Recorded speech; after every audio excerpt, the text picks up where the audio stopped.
मित्रों, जैसा कि हम सभी जानते हैं कि हिंदू धर्म ग्रंथों में समय के काल खंड को 4 युगों अर्थात सतयुग, त्रेतायुग, द्वापर युग और कलयुग में बांटा गया है, जिसमें कलयुग को मानव जाति के लिए सबसे श्रापित युग कहा गया है।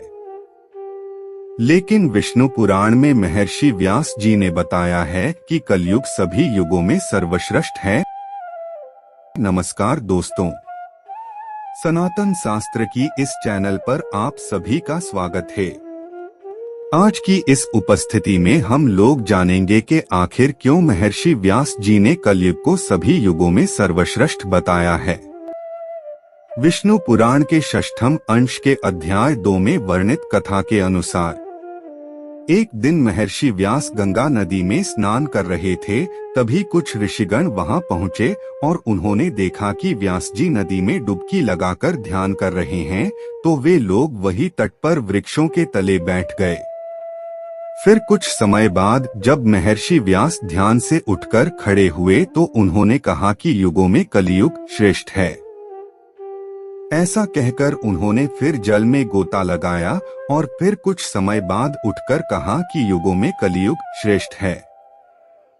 यह कहकर वे महामुनि फिर जल में मग्न हो गए और फिर खड़े होकर बोले कि युगों में कलयुग श्रेष्ठ है।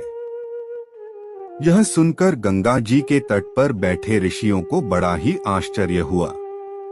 वे सभी आपस में बात करने लगे कि अब तक तो हमने सुना था कि युगों में कलयुग सबसे श्रापित युग है, तो फिर व्यास जी ने ऐसा क्यों कहा। फिर कुछ समय बाद जब व्यास जी स्नान करने के बाद नित्य कर्म से निवृत्त होकर आए तो वे मुनिजन उनके पास पहुँचे। तब मुनियों ने उनसे कहा, हम लोग आपसे एक संदेह पूछने के लिए आए थे, किंतु इस समय उसे तो जाने दीजिए, एक और बात हमें बतलाइए। भगवान, आपने जो स्नान करते समय कई बार कहा था कि कलयुग ही श्रेष्ठ है, क्या बात है? हम यह संपूर्ण विषय सुनना चाहते हैं। मुनियों के इस प्रकार पूछने पर व्यास जी ने हंसते हुए कहा, हे मुनिश्रेष्ठों, मैंने जो कहा था उसका कारण सुनो।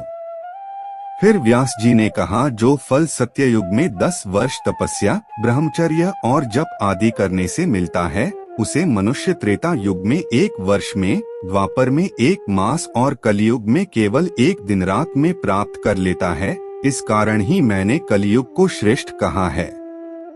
जो फल सत्ययुग में ध्यान, त्रेता में यज्ञ और द्वापर में देवार्चन करने से प्राप्त होता है, वही कलयुग में श्री कृष्णचंद्र का नाम कीर्तन करने से मिल जाता है।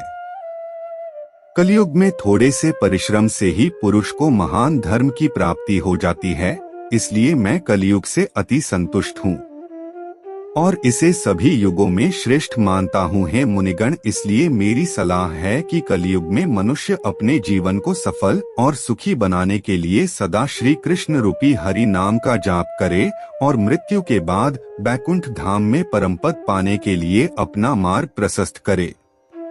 दोस्तों, आज का वीडियो आपको कैसा